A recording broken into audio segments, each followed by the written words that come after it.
Welcome back to Movie Recap. Today I'm gonna show you a 2010 South Korean war drama film called 71 Into the Fire. Spoilers ahead. Sit back, relax and enjoy the video. The film is inspired by true events which depicts the tragic story of 71 volunteer student soldiers during the Korean War. 5 years after Korea's liberation, North and South Korea separates as the South becomes allies with the US, and the North is influenced by the Soviet Union. The North Korean People's Army makes a surprise attack on the South in the summer of 1950. They successfully seize the city of Seoul in 3 days, and the rest in a span of 40 days except for the area on Nakdong River. The beginning of the film displays a war zone in the midst of North Korea's pursuit towards Yeongdeok, North Gyeongsang Province. South Korean student soldier, Oh Jang-baem, is instructed to supply more ammo on the 3rd platoon defending in a store rooftop. He obeys the order, but is seen struggling due to his lack of experience and skill. On the other side, more of the North Korean forces led by Major Park Moo-rang continue to charge closer to Yeongdeok. The South Korean forces are given orders to retreat, but Captain Kang Sok-dae persists on defending. Captain Kang commands Lieutenant Kim Jun-seop to back up the 3rd platoon, to which Lieutenant Kim follows. Around the same time, Jang-baem reaches the store rooftop and hands the ammo to the soldiers. Unfortunately, an explosion blows on the store rooftop right after Jang-baem departs, killing the 3rd platoon. Jang-baem is pulled by Lieutenant Kim on the side where he is given a grenade. Together with a few remaining soldiers, they rush to avoid the attacks as they fire back a series of gunshots. Jang-baem stays in the corner, consumed by fear and terror, while Lieutenant Kim and the other soldiers shoot. Lieutenant Kim manages to kill a bunch of the enemies, but is shot and stabbed by a lingering North Korean soldier in the process. Jang-baem witnesses this and attempts to shoot, but ends up failing. Another South Korean soldier shoots on his stead. The battle ends with Major Park and his troops reaching Yeongdeok and successfully taking over the area as Jang-baem, Lieutenant Kim, and the remaining soldiers from the south ultimately retreats. Major Park is instructed by their political party leader to go to battle at Nakdong River at once. He goes against this command and plans on going straight to Pohang. Meanwhile in Pohang, Captain Kang pushes through the commander's order as they blow up the bridge that connects Pohang and Yeongdeok, leaving the refugees behind. The truck hailing the barely surviving South Korean soldiers head back to their command post within the Pohang Girls' Middle School. Jang-baem follows closely at the gravely injured Lieutenant Kim, who is taken to be treated by the medical team, but unfortunately dies.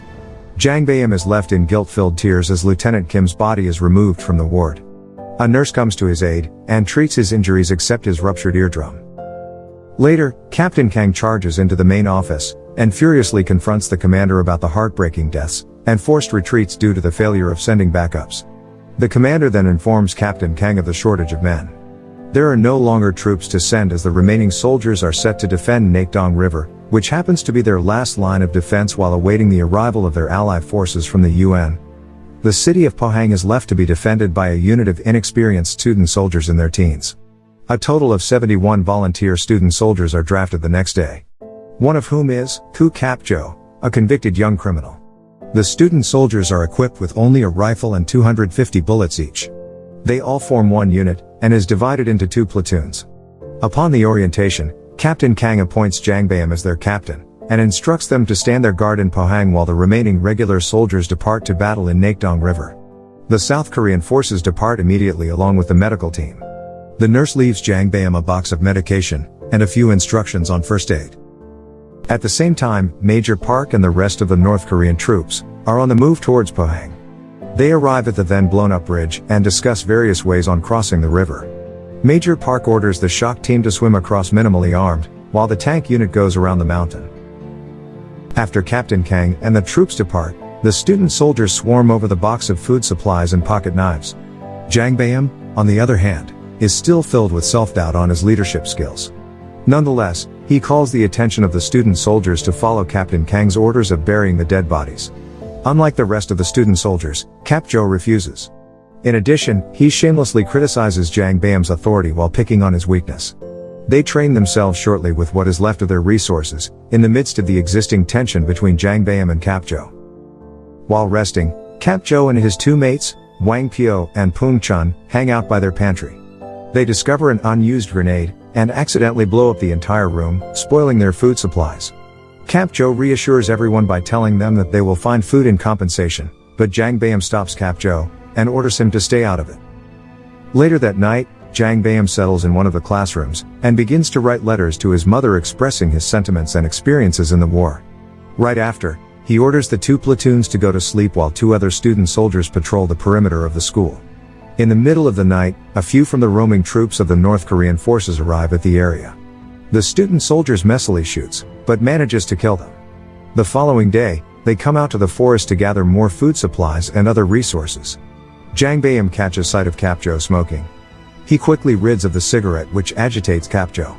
In the middle of their bickering, a North Korean sniper fires a series of shots, killing Wang Pyo and a few student soldiers.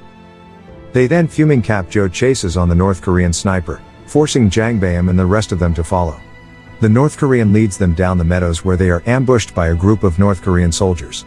They come back to the school, suffering from heavy casualties with 16 deaths, 5 injuries, and 1 missing as one of the student soldiers named Dar Young is captured by the North Korean forces.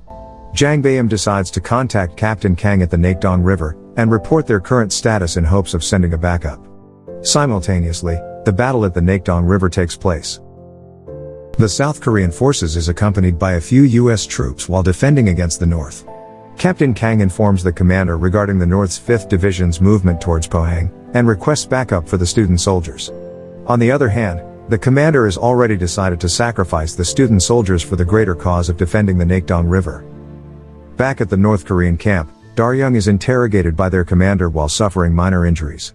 Major Park witnesses this and shows mercy against the South Korean student soldier.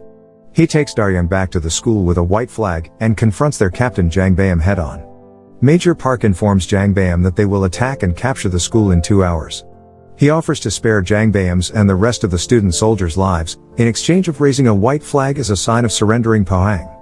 Major Park leaves shortly after to let them decide. At the Nakdong River, Captain Kang successfully convinces their commander to send at least 10 men, including him, to provide backup to the student soldiers. Together, they consult the commander of the U.S. troops, but regrettably tells them that there is also a shortage of their troops in Nakdong River and that they do not have a troop to spare. On another note, the U.S. commander gives them the new line of super bazookas that they can use to stop the North Korean tanks. Captain Kang immediately prepares to head back to Pohang. Major Park patiently waits until noon before commencing the attacks. He orders their forces to set up a line of defense 1 kilometer from the school, but without firing. Across them, the South Korean student soldiers boldly prepare to fight against the North's 5th Division, with their South Korean national flag raised proudly on the flagpole of the school. Just then, Jang Bayam informs everyone that Captain Kang is on his way, and they only have to hold out for 1 hour. He overcomes his doubt, and raises his voice, as he successfully boosts the morale of his comrades. In the forest, Kapjo and Chang-woo are seen approaching a North Korean supply truck with 2 struggling North Korean student soldiers. Kapjo and Chang-woo introduce themselves as comrades, and help them push the truck out of the slippery mud.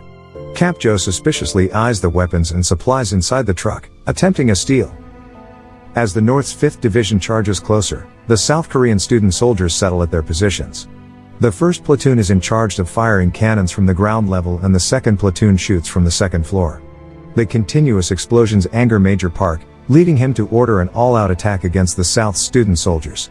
He commands his troops to kill every one of them for returning bombs in exchange to his mercy.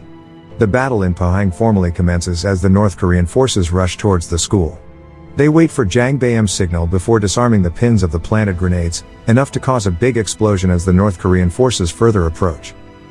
The 1st platoon follows up with their guns, firing against the enemy forces with their remaining bullets in a now more orderly manner. The 2nd platoon shoots right after, inflicting damage upon their enemies. On the other hand, the North begins to put more pressure. Their tank unit fires continuously, hitting the school building and killing more student soldiers. One of the student soldiers bravely takes the grenades, and runs into the North Korean tank, to which he successfully blows it up along with him. Jang Bayam orders his remaining comrades to retreat inside the school as more North Korean tanks arrive. Just when he is out of bullets, Kapjo and Chang-woo appear on site driving the stolen truck filled with weapons. Jang Bayam takes some of the ammo, and fires away while the other student soldiers place the other weapons on the rooftop. They all scatter around the halls of the building as the North Korean forces advance inside the school. Jang Bayam and Kapjo momentarily retreat in one of the classrooms. They briefly tend to their injuries, and continue with their banter where Jang Bayam learns that Kapjo never became a student. After a short conversation, they settle their differences, and are finally able to encourage each other. The two get back to battle soon enough as they tirelessly shoot the North Korean soldiers. Kap-jo, while about to get shot from behind, is defended by their comrade Chang-woo, who takes the shots in his place. Enraged, Kap-jo utters a loud cry before shooting more enemies mercilessly. He and Jang Baeum strive to reach the school's rooftop as fast as they can. The remaining student soldiers follow to the stairs with gas containers and petrol bombs in hand, but are woefully shot by the surrounding North Korean soldiers. Amidst the circumstances, one student soldier makes it in time to pour the gasoline down the stairs and burn a large area of the halls. Captain Kang and their backup troops approaches the area and sights the ongoing battle in the school. He fires the bazooka on one of the North's tanks and disables it. Major Park and the commander discover the presence of another enemy troop. The North Korean commander proceeds on criticizing Major Park and calling him a traitor for his shortcomings. Major Park reaches his limit, finally killing the commander after him having questioned his authority several times.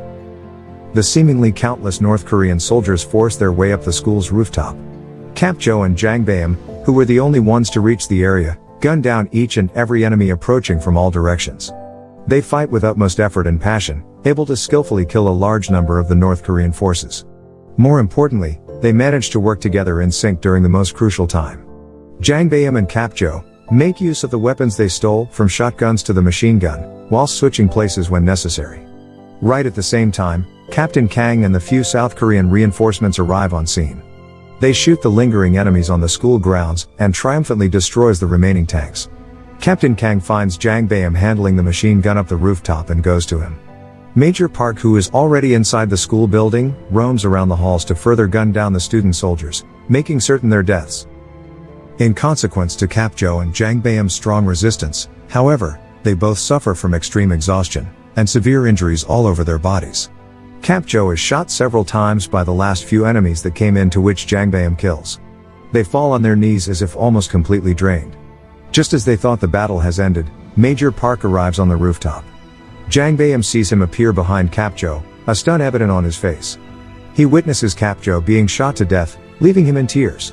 Major Park makes his way closer to Jang Baeum, where they face each other as captains once again. He dwells smugly on Jang Baeum's misfortune for being born in the South. In the middle of his gloating, Jang Baeum silently loads his rifle with the bullet that he has long been holding to. He shoots Major Park at the same time Major Park shoots him. Captain Kang arrives on time to kill Major Park before he shoots Jang Baeum again. Captain Kang slowly walks towards Jang Baeum, deeply hurt and sorry from seeing his dying state. The two stares at each other as Captain Kang later comforts him with an embrace. Jang Baeum displays his relief at the sight of Captain Kang. He brings out his suppressed emotions and weeps in his final moments. Jang Baeum eventually loses consciousness, with bloodied hands releasing the firm grip on the handwritten letters for his mother, and dies in the arms of Captain Kang. Captain Kang in return embraces him tighter, mumbling his apologies to Jang Baeum repeatedly while he bursts into tears. The film comes to an end with a flashback on the day the regular South Korean troops depart for the battle in Nakdong River. An army photographer gathers the 71 volunteer student soldiers for a group picture before officially starting their mission. It is later reported that 48 out of the 71 student soldiers died with honor while standing their guard at the Pohang Middle Girls' School on August 11, 1950. Video footages of the surviving student soldier veterans of this battle in Pohang are revealed as they look back on their experiences and remember their comrades who had passed. Thank you for watching. Subscribe for more videos like this to help the channel out. Have a nice day.